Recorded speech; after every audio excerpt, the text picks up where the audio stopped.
Hello, welcome to Simple Answers. I'm your host Jason, and in this video I'll be showing you how to quick and easily set your Facebook avatar as your profile pic. First, let's go into Facebook. Then you want to select the three dashes in the bottom right hand corner. Then simply select your profile.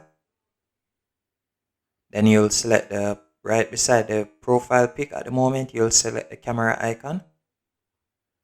Then select create avatar profile picture. And as you can see, this is an avatar that I had created earlier. You will select make profile pic.